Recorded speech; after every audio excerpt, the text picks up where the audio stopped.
Showbiz fanatics Alden Richards abay sinulit ang araw niya kay with Miss Catherine Bernardo. Ilang mga Katniel fans ay pinipintasan ang nilabas na poster ng HLA movie. By imbestigahan natin yan. But before that, if you haven't subscribed yet to my YouTube channel, please don't forget to like, share, and subscribe at hit mo na rin ang notification bell for more showbiz updates. Bago tayo magpatuloy sa ating updates for today's video, nais ko po muna magpasalamat sa lahat po ng mga subscribers at mga legit na nagmamahal, sumusubaybay, nagtitiwala po sa ating channel. Maraming salamat po sa inyong palagiang panonood. So bago tayo magpahinga dito sa Pilipinas, yung iba namang mga viewers natin sa ibang bansa, gigising lang para po maganda po yung wake up nila at maganda naman yung tulog natin dahil nakikita po sa mga paayuda ngayong araw na day off nga po ng cut din at talagang sinulit po nila yung kanilang araw dahil lahat ng mga nasa itinerary nitong si Catherine at si Alden Richards sa unang araw ng kanilang day off ay ginawa po nila. Una, nag-gym sila sa Canada. Kasama niya po si Alden at si Catherine, nag-gym sila together. Na bagay na hindi nila nagagawa sa Pilipinas dahil may kanya-kanya silang schedule pagdating sa Pilipinas. And of course, nakita rin natin na nag-post po si Laysam. Hindi ko lang nailagay dito sa screen natin na parang nagpunta sila sa isang plaza, sama-sama sila dun. Pero, yun nga, hindi ko lang nakikita sa mga photos and video tong si Mami Min. Baka po meron mga parang ayaw na rin siguro ni Miss Catherine na mapagod yung mami niya, may sarili silang lakad. At sa mga videos din and photos na nakita natin, may mga fan pa din po talaga na nagpapa-feature po sa kanila. Kasama po nila dyan si Joros Gamboa. And of course, tuwang-tuwa naman tayo sa mga videos na nagkalat ngayon sa social media dahil halos ginabi na po silang dalawa ni Miss Catherine Bernardo sa pamamasyal at tila baga naging taga-dala pa ni Miss Catherine Bernardo si Alden Richards kasi parang after po nilang kumain sa labas nag-shopping. Pero dun sa video na inilabas ni Laysam, wala po akong nakitang Catherine at Alden. Parang talagang sarili nilang lakad. Parang may sarili silang lakad. Tapos, ang magkasama si Mama Ten at si Laysam na kumakain sa isang parang plaza.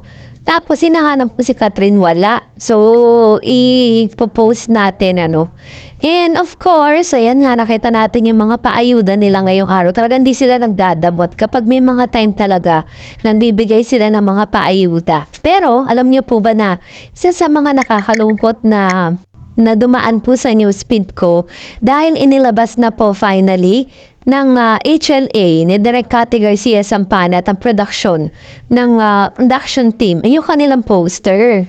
So, pinag-combine po yun. Kumbaga parang kinumpare. Yung dati po nila. Sa poster na yun, parang makikita mo na magkasama si Alden. Mukha si Alden dun sa poster. But this time, sabi po ng ilang mga Katniel fans, bakit parang wala si Catherine or wala si Alden Richards dun sa poster? Na bagay na talagang pinunutan po nila sa Facebook. Ginrab ko siya para po ipakita ko sa inyo. And para lang po bigyan kayo ng information kung bakit po ganon yung klase ng poster na inilabas ng HLA. Kasi kahit sino naman talaga, magtataka bakit na naman ganon. Parang si Catherine Bernardo lang. Yung nakita natin sa poster, then pangalan lang ni Alden Richards ang nakalagay doon. Parang sinasabi po ng poster na di pa rin ganon happy ending yung kanilang love story sa HLA. Parang ang lungkot naman for the second time around, di pa rin tayo bibigyan ng happy ending. Pero abangan na lang natin kasi yung kaabang-abang, di ba? Nakita pa lang natin yung poster. Nakita ko pa lang yung poster is parang na-curious na ako how much more kapag dumating na talaga yung totoong video. So, ito po yung poster. So, nakita niyo po yung poster na si Miss Catherine Bernardo lang. Ang furniture po dito, wala po si Alden. Si Alden parang napakalayo ng kuha niya, tas si Miss Catherine ang nandito sa unahan. Kasi syempre po, di ba, parang yung HLA kasi umiikot yan sa karakter ni Alden at ni Miss Catherine. Pero more on Catherine Bernardo na isang isang OFW na nangangarap eh. Sabi po ng caption ng isa sa mga Katniel fans, tinanggal ko na lang yung pangalan niya. Ano nangyari sa Love Team of the Year? Ano, nahiya na ba kaya gagawing solo era? Maraming senyales to para sa mga Katniel. Mukhang goodbye again na Katniel. Yan, so hindi pa man lumalabas yung movie. Ginajudge na po nila agad, no? Na parang after daw ng movie na to, parang sinasabi nila na dahil may mga parang ang finiture lang nila si Miss Catherine tapos ichipwera si Alden. Ganon, parang dahil daw ba si Miss Catherine is a box office queen, kaya siya po yung inilagay dyan. Malalaman natin ang totoong storya niyan kapag po lumabas na yung movie. Sa marami lang talaga mga judgmental people na hindi po maitikom yung kanilang mga bibig. And for that, narito naman ang ilan sa mga komento ninyo patungkol naman sa ating latest updates. Dito po kung saan na-spotted nga si Catherine at si Mr. Alden Richards na magka-holding hands sa Canada. Ang dami pong mga positive feedbacks, meron din naman mga negative feedbacks. Sabi po ng isang isa po nating viewer, sabi niya, Miss Dars, no offense yung Mr. Destiny vlogger na yan, matino pa po ba yan? Sana lang hindi na lang siya mag-imbento ng kwento, diba? O nga hindi nga natin alam, kaya pinipicture natin siya just to fact check everything. Sabi ni Ma'am Gloria Nameda, okay lang namang mag-holding hands kung MU sila, wala namang masama. Totoo naman, diba? Baga parang doon kasi sa photo sa lumabas, wala nang kakipan, hindi na sila nakatakip, hindi na kailangan magtago. Umbaga na are really free, diba? Na ipakita talaga na magkasama silang dalawa. Kasi dito lang naman talaga, nakita natin na talagang may freedom na sila na gawin yung gusto po nila. Diba? So, of course, sabi ni Miss Divine, they have been dating for something now. They left it hidden because bashers were saying that they are only for the movie, which makes them keep the relationship on low-key, okay? Nothing is new. Yan. So, salamat po, Ma'am She Divine.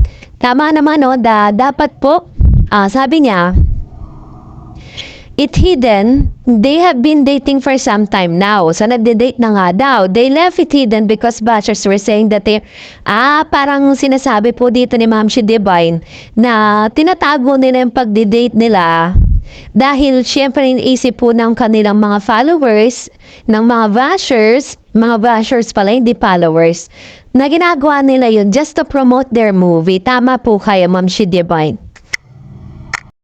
Sabi ni Ma'am Hiberhinga Pampaso, Hi Ma'am Dars, it's me again. Lagi kitang sinusubaybayan sa update mo sa Katniel. Salamat Ma'am Dars, God bless you.